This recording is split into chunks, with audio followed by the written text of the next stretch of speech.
Good morning. This is Raul Solorzano, and this is my coworker, Krishna. We're here to talk a little bit about Arms of Love, the foster care program. But before I do that, let me tell you a little bit about what foster care is. As you can see, there are no orphanages in Arizona. So in order to have a safe place to put the children when the state has to get involved, they have foster care.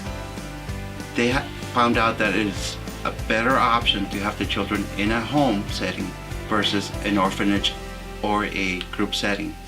So this is where foster care comes into play, where we look for families that are willing and able to take care of children while the biological family or the caregiver does whatever they need to do in order to get back on their feet and take care of the children.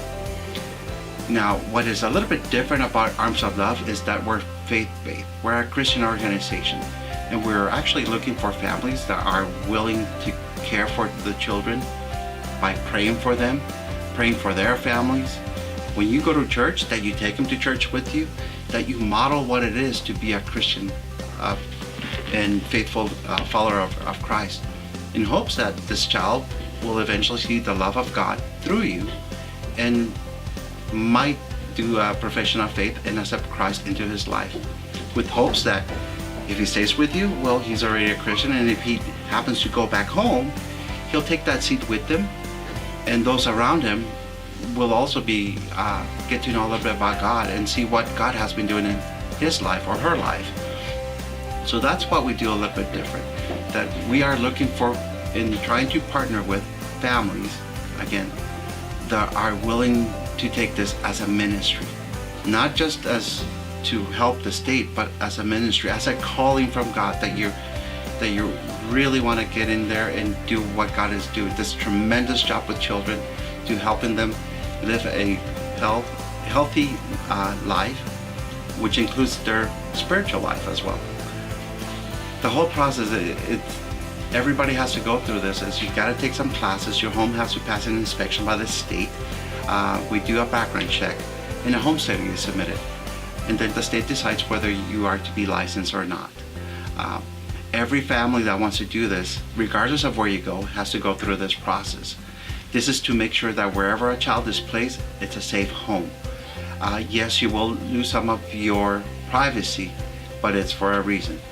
The state wants to make sure that the child that is under your care is safe.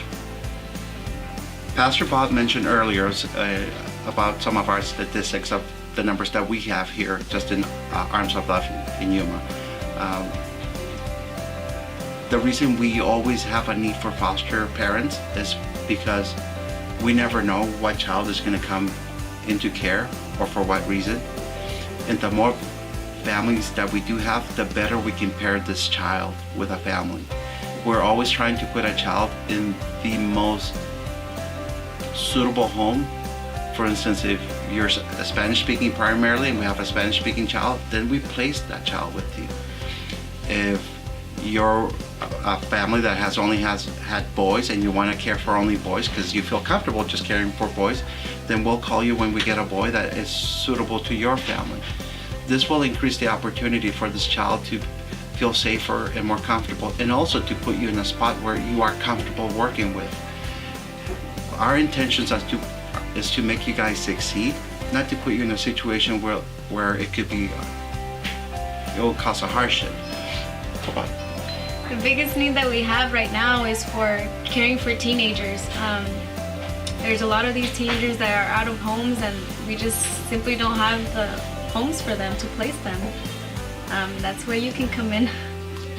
Because we don't have enough homes for teenagers, what happens is the state has to call outside of Yuma.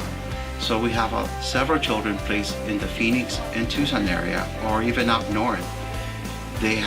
A child needs to stay somewhere, because sleeping at the office of DCS, or formerly known as CPS, it's not an option.